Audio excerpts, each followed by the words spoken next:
श्री सद्गुरु महाराज की जय। परम संत बाबा देवी साहब जी महाराज की अमृतवाणी। मोक्ष विषय पर व्याख्यान। स्थान मुल्तान। तुलसी संत सुअंबतरु, फूल फल ही पर हेतु। इतते वे पाहन हने, उतते वे फल देतु। मित्रों, यदि हम पृथ्वीवस्थ धर्म, मतों और पंथों को जो अब तक प्रचलित हुए और हो रहे हैं इकट्ठा करके यह जांच करें कि इन मतों और धर्मों में सबसे मीठी वस्तु क्या है, जिसको प्राप्त करने के उद्देश्य से लोग बड़ी दृढ़ता के साथ मत संबंधी सड़कों पर दौड़ते चले जा रहे हैं।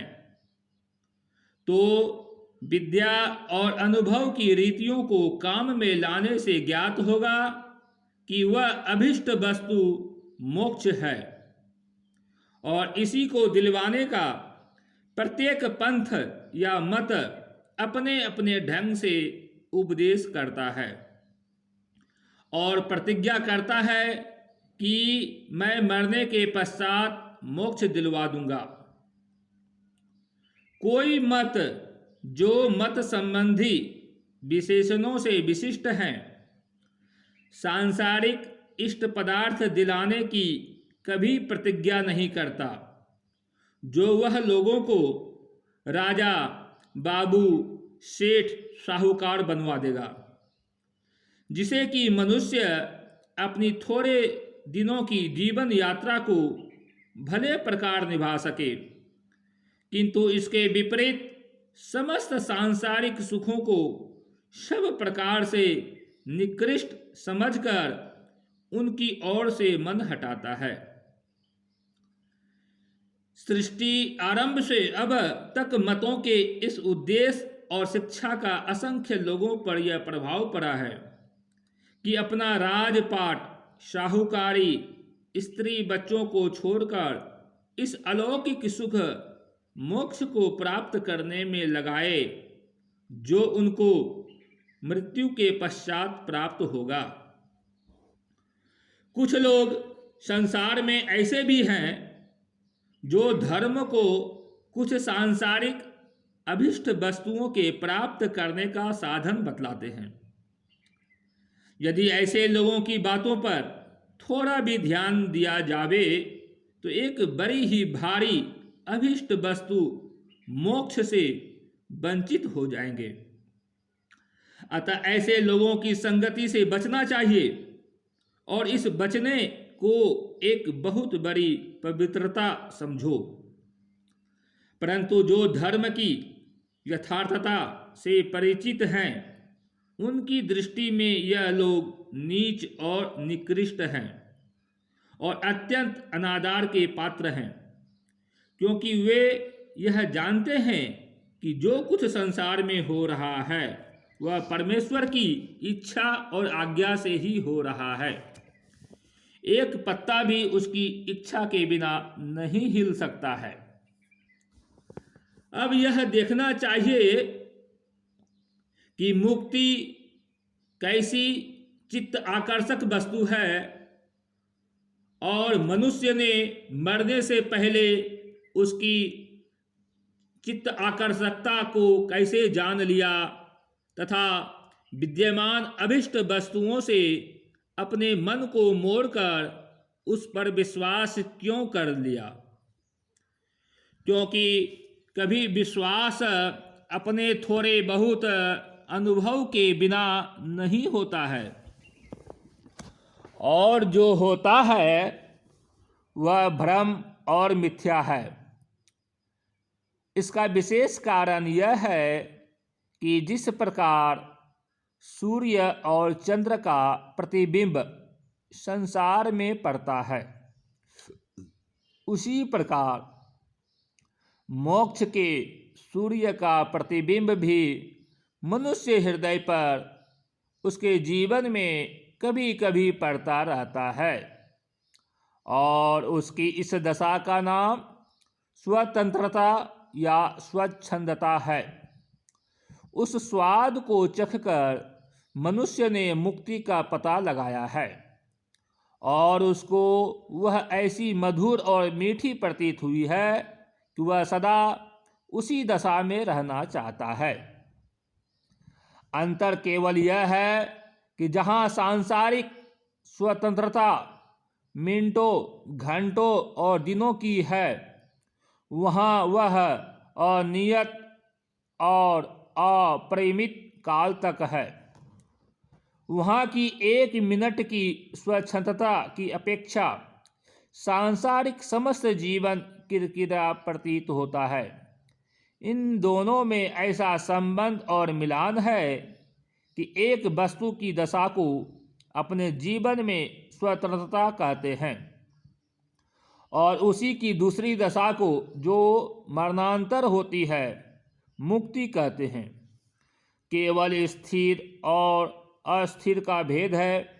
जीवन में जब कभी उसका प्रभाव मानव हृदय पर अधिक होता है तो वह उसके स्वाद और आनंद में कुछ ऐसा बेसुध और मत हो जाता है कि उसको प्राप्त करने की इच्छा से वह अपने राजपाट, साहूकारी और स्त्री बच्चों सबको छोड़कर उसी में लग जाता है और उसको प्राप्त करके ऐसे प्रेम में भर जाता है कि दूसरों को भी निमंत्रण देता है कि आओ तुम भी इस स्वाद को चखो। यही सच्चा भ्रातृभाव है।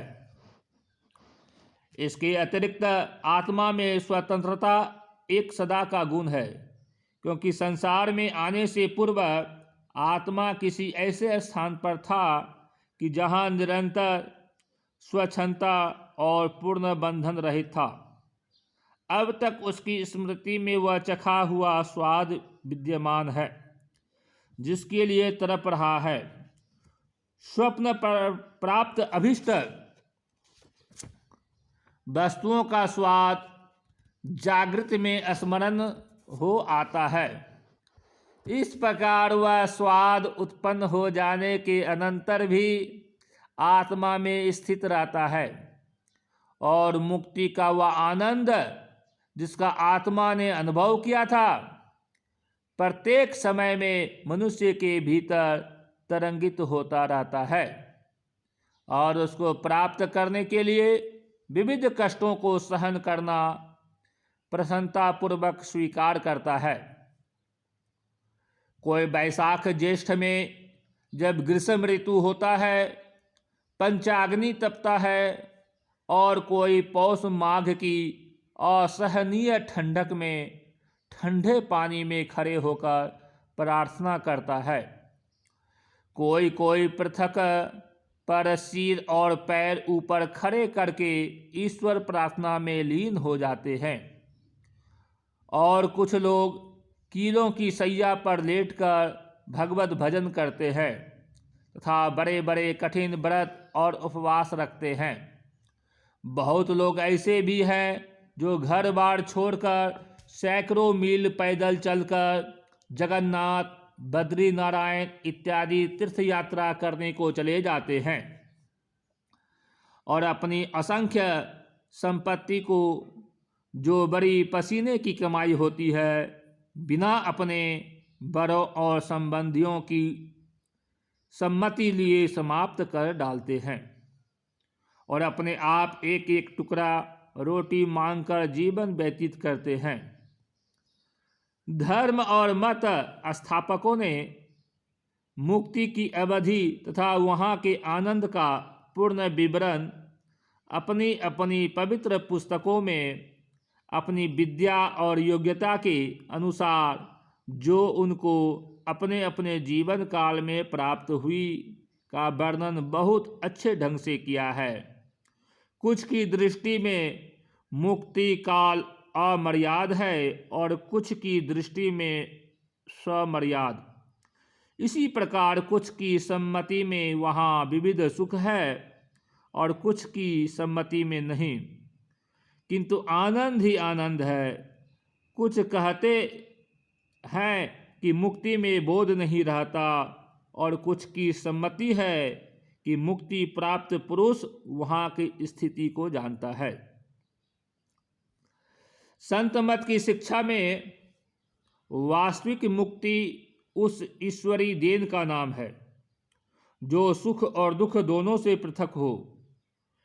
सुख और दुख की तुलना का संबंध शरीर तथा इंद्रियों से है और उन्हीं के द्वारा आत्मा पर यह दोनों सुख दुख की दशा जीवन भर बीता करती है, चाहे वह किसी शरीर में क्यों न हो। यदि आत्मा शरीर और इंद्रियों के भीतर न होता तो उसको न कुछ सुख प्रतीत होता और न दुख, क्योंकि संसार में जब हम थोड़े समय के लिए भी गूढ़ निद्रा में सो जाते हैं तो शरीर और इंद्रियां दोनों उस समय अपने कार्य से पृथक हो जाती है और हमारी आत्मा थोड़ी देर के लिए इन दोनों के बंधनों से मुक्त हो जाती है। यह उदाहरण इस बात को समझने के लिए अच्छा है कि जिस समय हमारे शरीर में आत्मा विद्यमान है उस समय यदि कलम बनाते हुए चाकू लग जावे या पैर पर आग की चिंगारी पड़ जावे तो उसको कष्ट प्रतीत होता है, और यदि कोई मधुर पदार्थ जिह्वा से छू जावे या कोई कोमल पदार्थ शरीर से लग जावे तो उसको सुख की प्रतीति होती है। परंतु जब यह आत्मा शरीर से निकल जाता है तो फिर उसको न सुख का बोध होता है न दुख का। जब जीवात्मा शरीर में था तो छोटी सी चिंगारी के छूने से कष्ट होता था, अब चाहे कुल शरीर को आग में रख दो कुछ भी नहीं। पहली दशा में जिन वस्तुओं के खाने से सुख प्रतीत होता था अब चाहे उनको छाती पर रखो चाहे मुंह में भर दो, आत्मा वहाँ है ही नहीं जिससे कुछ सुख का अनुभव हो। इन दोनों युक्तियों से स्पष्ट प्रकट होता है कि जो कुछ सुख दुख आत्मा को होता है वह शरीर और इंद्रियों द्वारा ही होता है, और जब तक आत्मा का शरीर और इंद्रियों के साथ संबंध रहेगा, चाहे एक जन्म तक चाहे अनेक जन्मों तक, यह दुख और सुख से मुक्त नहीं हो सकता। अवश्य दोनों अवस्थाएं रहेगी। इन दोनों अवस्थाओं से रहित होने का नाम मुक्ति या मोक्ष है। मोक्ष का परिचय उस समय तक भले प्रकार नहीं हो सकता जब तक कि स्पष्ट रूप में यह ज्ञात न हो जावे कि जीवात्मा कहाँ कैद बद्ध है और वास्तव में उस बंधन का रहस्य क्या है और कितने बंधन है जिनमें वह बद्ध है, क्योंकि जब कोई वस्तु बंधन नहीं तो फिर उससे मुक्ति क्या। अतः बंधन के रहस्य को जानने से यह मोक्ष विषय पूर्ण रूप में स्पष्ट हो जाएगा। आत्मा के साथ अनेकों बंधन है, परंतु उनका एक साथ समझना अत्यंत कठिन है, क्योंकि कुछ बंधन तो ऐसे हैं जिनको मनुष्य थोड़े प्रयत्न से समझ सकता है और कुछ ऐसे सूक्ष्म बंधन हैं जो बुद्धि पर अधिक बल देने से कुछ थोड़े बहुत समझ में आ सकते हैं। परंतु कुछ बंधन ऐसे भी हैं वे किसी प्रकार समझ में नहीं आ सकते, चाहे मनुष्य कितना ही बुद्धिमान क्यों न हो। परंतु संसार में कुछ ऐसे मनुष्य भी हो चुके हैं जिन्होंने अपने आप को आत्मा के गुप्त विषय में उस श्रेणी तक पहुंचा दिया है जहां से उनको स्पष्ट ज्ञात हो गया कि आत्मा के साथ चाहे वह पशु इत्यादि के शरीर में हो अथवा मनुष्य शरीर में 3 बंधन है: शरीर, इंद्रियां और मन। शरीर उस बंधन को कहते हैं कि जो वनस्पति इत्यादि से बना हुआ है। शरीर द्वारा बाह्य चेष्टा होती है। इसकी सहायता के बिना किसी शारीरिक चेष्टा का जो भीतर उत्पन्न होती है विकास नहीं हो सकता और न कोई कर्म हो सकता है, क्योंकि प्रेरणा जिससे कि शुभाशुभ कर्म करते हैं किसी साधन के वशीभूत हैं। साधन के बिना प्रेरणा नहीं हो सकती। यह 5 तत्वों से मिश्रित है और चतुर्विध सृष्टि में या जहाँ तक सृष्टि शब्द का क्षेत्र है विद्यमान है। दूसरा नंबर इंद्रियों का है। यह मध्यम तत्वों की बनी हुई है जो मन से नीचे और 4 तत्वों पृथ्वी, जल, तेज और वायु से ऊपर है। इंद्रियों की संख्या कुछ की समझ में 4, 5 और 10 तक है और कुछ की दृष्टि में 17 और 25 तक है। कुछ लोग इनसे भी अधिक बताते हैं जो कि प्रलय तक भी समझ में नहीं आ सकती। स्वयं उन लोगों में भी यहाँ तक विवाद फैला हुआ है कि इंद्रियों का विषय ही अंत में हाथ से जाता रहता है। इसके अतिरिक्त अन्य भी बाधाएं हैं, इसलिए इनकी अपूर्ण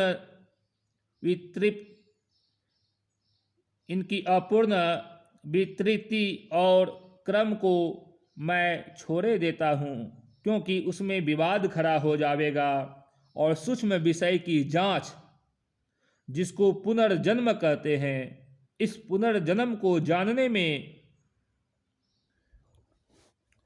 हिंदू, बौद्ध, यूनानी, मिस्री और रोमियों की सहस्त्रों वर्ष लग चुके हाथ से निकल जाएगी। इस समय लोगों के मस्तिष्कों को व्यर्थ चिंतन से बचाने के लिए और तत्ववाद को समझाने के उद्देश्य से इंद्रियों की बनावट को त्रिगुण से बताता हूँ, क्योंकि 17 और 25 इन कुल की जड़ त्रिगुण है। त्रिगुण में रजस, तमस और सत्वगुण की गणना है, जिनके मिश्रण से इंद्रियां बनी है। प्रत्येक चेष्टा में उक्त त्रिगुणों के कारण 3 प्रकार का प्रभाव देखा जाता है। यदि यह प्रभाव न हो तो कर्म के भेद का पता भी नहीं चल सकता कि यह कर्म क्या पदार्थ अथवा किस प्रकार का है, सात्विक है या राजस अथवा तामस, और न यह जाना जा सकता है कि सुकर्म और कुकर्म किसको कहते हैं। तीसरा नंबर मन का है, जो कुल स्थूल और सूक्ष्म प्रकृति का बीज है। इसी से सब प्रकार की सामग्री माध्य का विकास हुआ है। कुल प्रकृति वृक्ष और यह इसका बीज है। मन आकाश से सूक्ष्म और आकाश मन से स्थूल है। मन एक प्रकाश है जिसकी शक्ति नीचे की ओर है।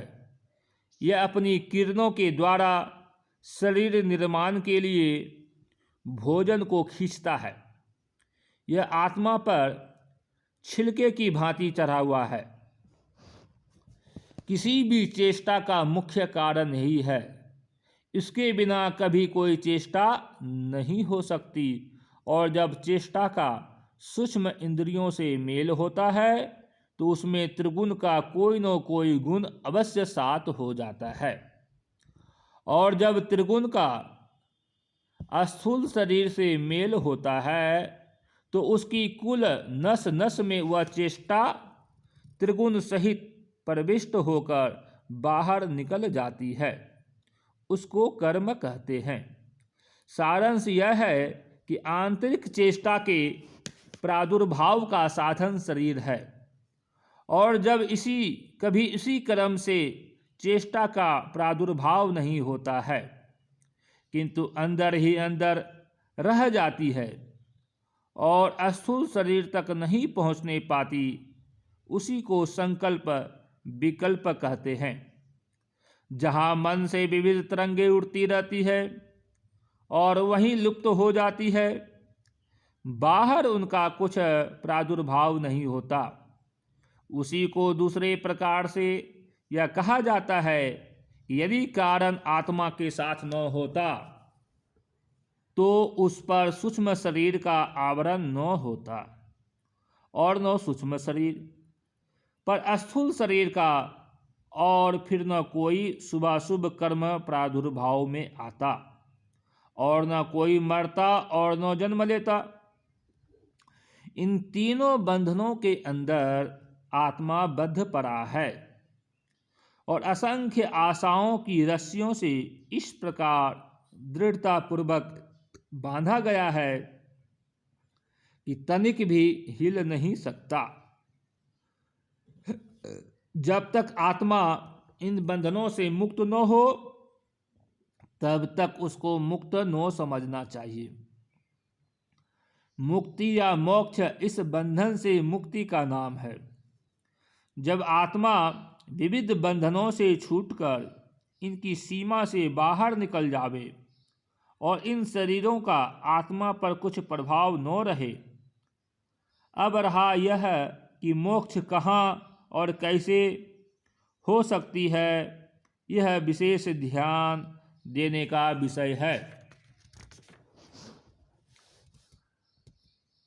कुछ विश्वासियों के विश्वास अनुसार मोक्ष विष्णुलोक, शिवलोक, शक्तिलोक, इंद्रलोक इत्यादि में होती है, परंतु इनमें एक से दूसरे लोक में बड़ा अंतर है, क्योंकि किसी की भूमि या तल चांदी, किसी की सोने, किसी की मोती और किसी की हीरे इत्यादि की मानी गई है, और प्रत्येक लोक में उसकी भूमि की पृथक पृथक विशेषता और पृथक पृथक प्रभाव विद्यमान है। इनमें किसी में मोक्ष की योग्यता नहीं है, और न इन लोकों का सुख सदा रहने वाला है, न इन लोकों में पहुँचने से आत्मा पुनर्जन्म से बच सकता है। इन लोकों में रहना या इसके विपरीत फिर इसी संसार में लौट आना एक ही बात है, क्योंकि जैसा भी आत्मा दूसरे लोक को जाएगा वैसा ही यहाँ लौटकर आएगा। अंतर केवल यह है कि इन लोकों की भूमि चांदी, सोने, हीरे इत्यादि की है और इस लोक की मिट्टी की है, या यह भी सोना, चांदी, मोती इत्यादि से सर्वथा रिक्त नहीं है, और वही विशेषता व प्रभाव रखती है जो यह लोक रखते हैं। मोक्ष का अर्थ बंधन से मुक्ति है। यदि आत्मा इन मध्य स्थानों और लोकों में किसी प्रकार पहुंच भी गया तो उसकी गणना मोक्ष में नहीं है, किंतु स्थान परिवर्तन में है कि आत्मा इस लोक से दूसरे लोक को चला गया है और वहां अपने शुभ कर्मों के अनुसार इसी प्रकार सुख पावेगा जिस प्रकार इस संसार में अपने शुभ कर्मों के कारण अब सुख पा रहा है। यह दोनों दशा अर्थात संसार में फिर जन्म लेना अथवा किसी दूसरे लोक में चला जाना, स्थान परिवर्तन कर लेना एक ही बात है। इसको मोक्ष नहीं कह सकते।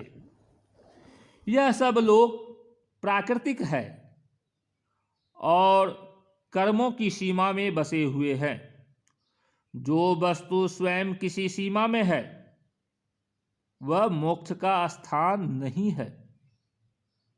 मोक्ष का स्थान वही है जो स्वयं भी लोकों के बाहर है और वहाँ शरीर, इंद्रियां और मन को कोई अधिकार नहीं है। ऐसे स्थान को निर्वाण और नाम कहते हैं। यह ऐसा स्थान है कि यहाँ पहुँचने से फिर कोई आवागमन की मात्रा आत्मा के साथ नहीं रहती। धर्म में सबसे उच्च स्थान यही है। इस स्थान पर पहुँचने से फिर कोई विवाद ईश्वर और खुदा का नहीं रहता और संपूर्ण शंकाएं और संशय नष्ट हो जाते हैं। अब मैं इस स्थान की प्राप्ति के लिए बताता हूँ कि यह किस यत्न से प्राप्त हो सकता है और किनसे नहीं। इस विषय को उपर्युक्त कथन की अपेक्षा विशेष ध्यान से सुनना चाहिए,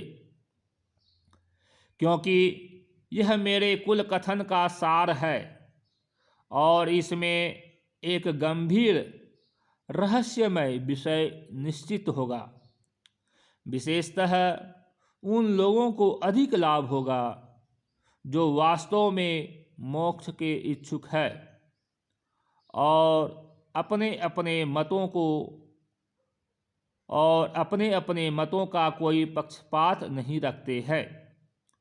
उन लोगों को जो ठठोल के ढंग से सुनेंगे या ऐसे लोगों को जो किसी बात को अपने आचरण में नहीं ला सकते, इसका कुछ लाभदायक नहीं है और उनका समय इस विषय के श्रवण में व्यर्थ ही समझना चाहिए। संसार में मुक्ति प्राप्त करने के उद्देश्य से असंख्य प्रयत्न और क्रियाएं प्रचलित है और लोग उनको मोक्ष का अचूक मार्ग समझकर अत्यंत विश्वासपूर्वक आचरण करते हैं तथा मृत्यु के अनंतर मोक्ष का भरोसा रखते हैं, परंतु उनके यह कुल साधन प्राकृतिक है और वहाँ तक जहाँ मुक्ति होती है नहीं पहुँच सकते। वे मार्ग में लंगड़े लूले हो जाते हैं अथवा आत्मिकता से बहककर स्वयं नष्ट हो जाते हैं और अंत में ऐसे लोगों का परिश्रम व्यर्थ हो जाता है, क्योंकि यह कुल साधन आत्मा से बहुत ही नीचा पद रखते हैं और मुक्ति के लिए कदापि पर्याप्त नहीं हो सकते। यही नहीं किंतु आत्मा उनके द्वारा नीचे उतर जावेगा, अवनत हो जावेगा। मोक्ष और स्वर्ग तो परली पार फिर इनसे इस मानव शरीर में भी नहीं आ सकता है। यह बात बिना ही किसी युक्ति प्रयुक्ति के स्पष्ट है कि जीवात्मा का झुकाव प्रवृत्ति जिधर को होता है वह उधर ही चला जाता है। अर्थात आत्मा अपने लक्ष्य पर जो कुछ भी वह स्थिर कर लेता है पहुंच जाता है। आत्मा की यह दशा सोने और जागने इन दोनों दशाओं में ठीक अब भी ऐसी है कि जिधर का लक्ष्य स्थिर कर लेता है उसी स्थान पर पहुंच जाता है और कभी तो शरीर को अपने साथ ले जाता है और कभी शरीर जहाँ का वहीं पड़ा रह जाता है।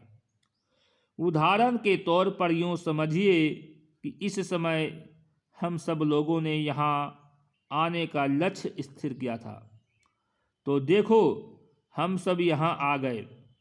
वास्तव में आत्मा आता है और शरीर उसके साथ चला आता है। दूसरी दशा में जीवात्मा स्वयं जाता है और शरीर को नहीं ले जाता। जैसे कि हम अपनी विचार अवस्था में अलीगढ़ बनारस जाते हैं वहाँ पहुंचकर सैर सपाटा करके लौट आते हैं, परंतु अपना स्थूल शरीर यहाँ ही पड़ा रहता है। यही दशा स्वप्नावस्था में भी आत्मा की होती है कि विविध स्थानों को भ्रमार्थ चला जाता है और शरीर बिछौने पर पड़ा रहता है। आत्मा का अपने लक्ष्य पर पहुंचना उक्त तीनों अवस्थाओं में स्पष्ट है। अतः जब आत्मा शरीर को अंतिम बार छोड़ेगा तो ठीक उसी स्थान पर पहुंच जाएगा जिस पर उसने अपने जीवन में लक्ष्य बांध रखा था। उदाहरण के तौर पर अब तक मनुष्य का ध्यान पूर्ण रीति से सोन अथवा अटक नदी में लगा हुआ है, तो वह उन्हीं लक्ष्यों पर दृढ़ हो रहा है और उसको सोते जागते सोन और अटक ही दृष्टि गोचर हुआ करती है। जिस समय यह मनुष्य मरेगा तत्काल उसका जीवात्मा सोन अथवा अटक में प्रविष्ट होगा और उन्हीं नदियों में किसी प्राणी का शरीर धारण कर लेगा, क्योंकि वहाँ वही सामग्री ईश्वर ने आत्मा के शरीर धारण करने से पूर्व इकट्ठी कर रखी है। यही दृष्टांत अन्य प्राकृतिक पूजा के लिए, जिनके लक्ष्य वनस्पति अथवा खनिज पदार्थ है, पर्याप्त है।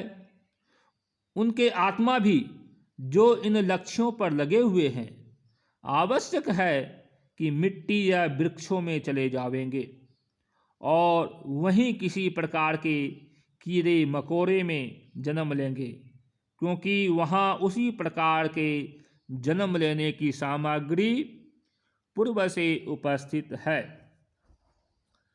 इन कारणों से मोक्ष के विपरीत आत्मा एक ऐसे बंधन में पड़ जाएगा कि फिर मनुष्य शरीर तक पहुंचना अत्यंत कठिन होगा और विविध पूजाओं का यह परिश्रम जो इस समय किया जा रहा है व्यर्थ सिद्ध होगा, क्योंकि यह कुल पूजा पाठ के लक्ष्य आत्मा के समान अथवा आत्मा से बढ़कर नहीं है, किंतु सब आत्मा की श्रेणी से पृथक है और आत्मा को मोक्ष उस पदार्थ में मिलाने या जोड़ देने से हो सकती है जो या तो वह आत्मा के समान हो अथवा उससे बढ़कर हो, और यह ईश्वरी आज्ञा अथवा ईश्वरी नियम संसार में दूर तक प्रचलित है और अपना सुदृढ़ शासन कर रहा है, उसमें कभी अवनति नहीं आ सकती। संसार में प्रथा है कि उच्च कुल के लड़कों को नीच कुल के लड़कों की संगति से बचाया जाता है, जिससे कि उनमें नीच प्रकृति प्रविष्ट न हो, जबकि आत्मा को, जिसे परमेश्वर का अंश या आज्ञा कहा जाता है, को प्राकृतिक लक्ष्य पर ध्यान जमाने या पूजने का आदेश दिया जाता है। आत्माओं के साथ यह घोर अन्याय है और आत्मघात है कि उनको प्रकृति पूजा में झुका दिया जाता है और अपने कृत्य सिद्ध करने में कुल तर्क और विज्ञान पर बल दिया जाता है। यही नाश के लक्षण है। आत्माओं में विभिन्नता न होने के कारण मेरा आत्माओं से सच्चा भ्रातृ प्रेम है और मुझको उनकी हानि प्रिय नहीं। अतः मैं अपना कार्य छोड़कर लोगों से अत्यंत विनयपूर्वक कहता फिरता हूँ कि इस दुष्ट स्वभाव को त्यागो और आत्मा को प्राकृतिक लक्ष्यों पर लगाकर मलिन मत करो, अन्यथा एक बड़ी हानि में पड़ जाओगे और फिर मानव शरीर पाने के लिए कोसों दूर हो जाओगे और फिर इतने समय तक लगातार उत्पन्न होने और मरने के कष्ट सहन करने पड़ेंगे जितने कि इस बार सहन करने पड़े हैं। वह तर्क और युक्तियां जिनका प्रयोग प्रकृति पूजा के उद्देश्य से किया जाता है, अंत समय मरण काल में कुछ काम नहीं आएगी।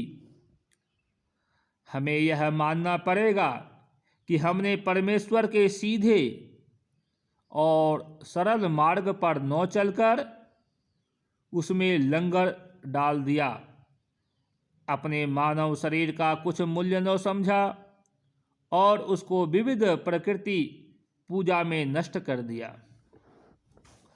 सृष्टि नियम और सांसारिक नियमों में मृत्यु से अधिक कोई कष्ट नहीं है।